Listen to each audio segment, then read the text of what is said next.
हम रोज़ पाप और धर्म की बातें करते हैं और पाप और धर्म के बारे में पढ़ाते हैं।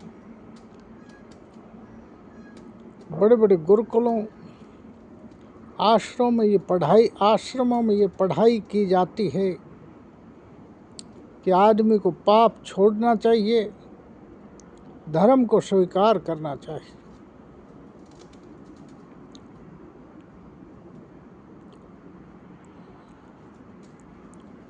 मैं एक कथा सुनाता हूँ। एक ब्राह्मण बालक गुरुकुल में पूरी पढ़ाई करके अपने बाप के पास आया।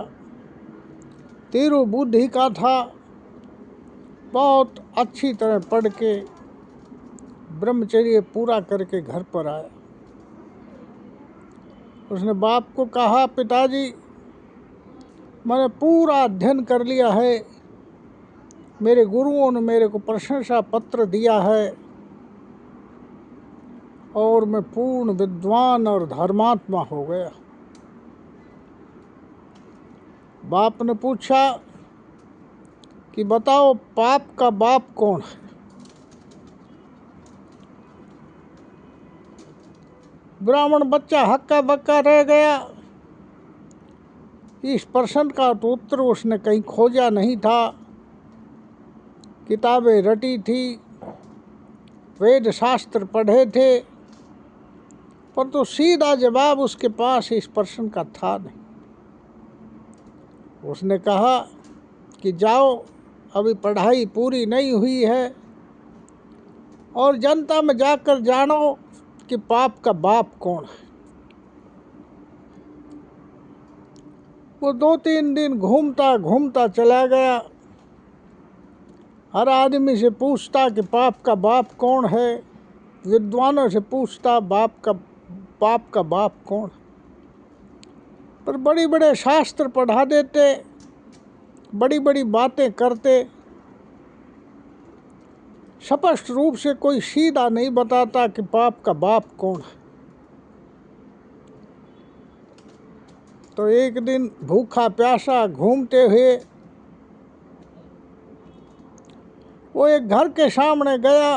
घर महल नुमा था, बहुत अच्छा था। भूख लग रही थी, दरवाज़ा खटखटाया। ब्राह्मण बालक को देखकर, उसमें नगर वेश्या का वो घर था, उसने कहा, आइए पंडित जी पानी पिए। पानी पिला दिया। बोले मैं ये पूछ रहा हूँ कि पाप का बाप कौन है? तो बोला, मैं तो एक वेश्या हूँ। नगर वेश्या, आपने शास्त्र पढ़े हैं, आपको पता होना चाहिए। उसने उल्टी करने की कोशिश की, पानी को बाहर निकालने की कोशिश की। ओहो, मेरा तो धर्म भ्रष्ट हो गया। उसने कहा, कोशिश मत करो, प्रायश्चित कर लो थोड़ा। पानी पी लिया, कोई बात नहीं। आओ अंदर बैठो, मैं तुम्हें पाप का बाप भी बता दूं। उसका नहीं, मेरा धर्म भ्रष्ट हो जाएगा। उससे कोई धर्म भ्रष्ट नहीं होगा, आपकी सेवा का मौका मिलेगा। केवल मैं बैठने कह रही हूँ। उसने कहा, 5 अशर्फी आपको मिलेंगी पाप का बाप बताने के लिए। बैठिए, मेरे कमरे में बैठिए। उसको बैठाया गया। 5 अशर्फियों के लोभ में पंडित बैठ गया। पंडित ने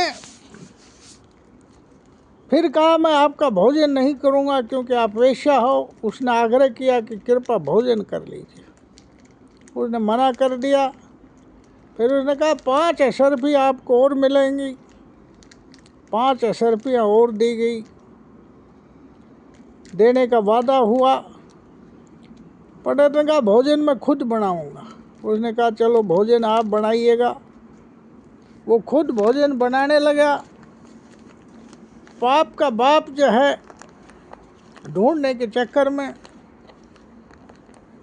वेश्या पास खड़ी हो गई कि बोला मुझे बड़ा कष्ट हो रहा है कि आप भोजन खुद बना रहे हो। तो उसने भोजन नहीं बोला मैं खुद बनाऊंगा। बोले 5 अशर्फी और बनेंगी, मेरे बनाया हुआ खा लो। बोला ठीक है। 5 अशर्फी और दी। उसने बनाया भोजन, थाली सजाई। बोले बैठिए पंडित जी खाइएगा।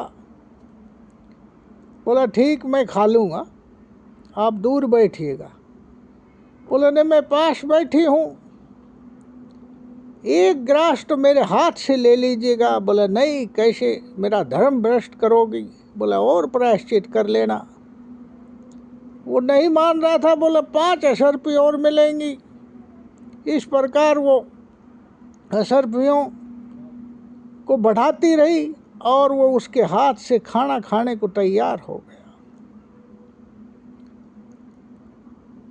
तो जैसे ही एक और उसके मुंह पर दिया, उसको दिया, उसने खा लिया। फिर एक थप्पड़ उसने पंडित को मारा, पंडित के बच्चे को मारा। तो उसने कहा क्या कर रही हो, मैं तुम्हें पाप का बाप बता रही। तुम पाप का बाप ढूंढने गए थे, मेरे घर का पानी भी नहीं पीना चाहते थे, मेरी शक्ल पे भी तुम्हें दुख था, घर का खाना नहीं खाना चाहते थे और आज मेरे हाथ से खाना खा रहे हो। ये अशर्फियों का लोभ था, लालच थी। इसलिए मैं कहती हूँ कि पाप का बाप लालच है। इसलिए सारी दुनिया के अंदर जितने भी पाप होते हैं, जितने भी धर्म के विरुद्ध बातें होती हैं, जितने भी अतिक्रमण होते हैं, उनका मूल है लालच। लालची और लोभी आदमी कभी धार्मिक नहीं हो सकता। लालची और लोभी आदमी कभी किसी सिद्धांतों का पालन नहीं कर सकता। वो लालच और लोभ में आकर बड़े से बड़े पाप कर सकता है। इसलिए आदमी को अपने संस्कारों में सबसे ज़्यादा इस लालच से हटना चाहिए, लालच को दूर करना चाहिए, तो धर्म का जन्म लेगा। धन्यवाद। बात अच्छी लगे तो इसको शेयर करें और मेरी channel flow of thoughts on YouTube Banwarilal Yadav, इसको सब्सक्राइब करें। थैंक्स, धन्यवाद।